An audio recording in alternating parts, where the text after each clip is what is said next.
ইলম একটা শ্রেষ্ঠতম নিয়ামত, আজিমুশ শান নিয়ামত। কোন মানুষের জন্য ঈমানের পরে সর্বশ্রেষ্ঠ নিয়ামত ইলম, কোরআন সুন্নাহর ইলম।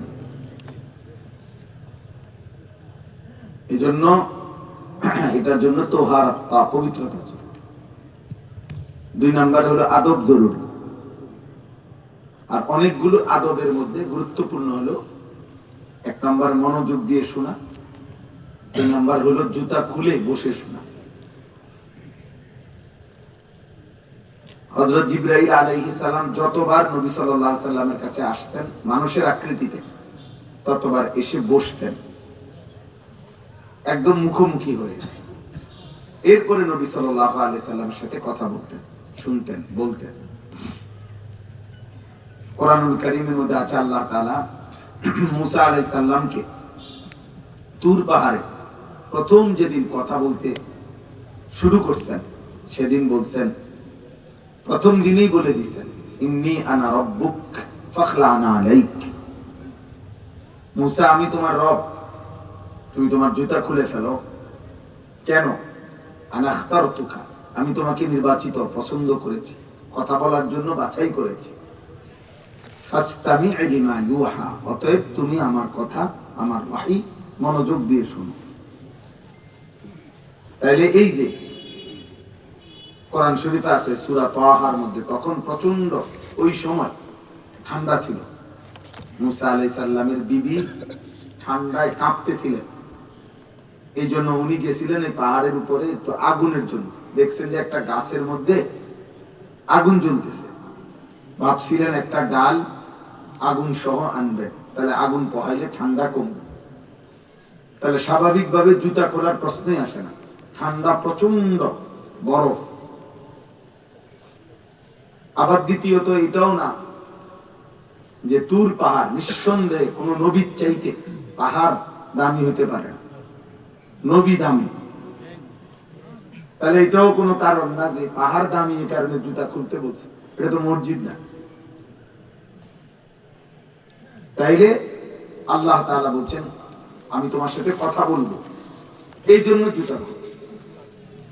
এই জন্য আল্লাহর কথা জুতা খুলে শোনা, বসে শোনা আদব, এতে বরকত হয়। ধীরে ধীরে দিলের মধ্যে কথা জমে, নিজের ভিতরে অনুভূতি জাগে। আর বললাম মনোযোগ, আন্তরিকতা থাকতে হয়। যে কলস, নবীজি বলছেন উদাহরণ দিয়ে, যেই কলসি উল্টায়া রাখে সেখানে আটলান্টিক মহাসাগরের পানি ঢাললেও সেই কলস 1 ফোঁটাও পুড়বে না, কারণ কলস তো উল্টানো। এবার উল্টা কলসির উপরে যদি আটলান্টিক মহাসাগরের সব পানিও যদি ঢালে, কলসিটা পুড়বে? তাইলে এজন্য রাসূলুল্লাহ সাল্লাল্লাহু আলাইহি সাল্লাম বলেন, গুনাহ এবং নাফরমানি করতে করতে কিছু মানুষের দিল হয়ে যায় কাল কুজে মিরবাদান, উল্টানো কলসির মতো, গ্লাসের মতো, পাত্রের মতো।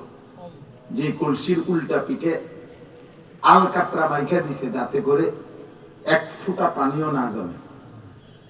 নবীজি বলেন এই কিছু মানুষ তার দিল এভাবে উল্টায় গেছে, ফলে লা ইয়ারিফু মারুফান ওয়ালা ইউনকিরু মুনকারান। এই নাফরমান এখন আর কোন নেক কাজকে নেক কাজই মনে করে না, কোন গুনাহকে আর তার কাছে গুনাহই মনে হয় না। এটা কোন মানুষের উপরে সবচেয়ে বড় লানত, মুসিবত।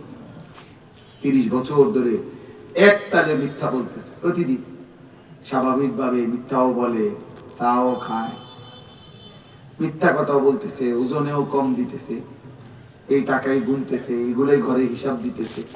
মানে এটা যে গুনাহ কোনো খবর নাই। প্রতিদিন সুদ খাইতেছে, নারী দেখতেছে, নাটক দেখতেছে, টেলিভিশন চলতেছে। আজকে 10 বছর ওনার দোকান, এক তালে চা দোকান। প্রতিদিন ঘুম থেকে আইসা দোকান খুলে টেলিভিশন অন করে, যাওয়ার সময় বন্ধ করে। আহা, নাফরমান একবারও জানে না এটা গুনাহ,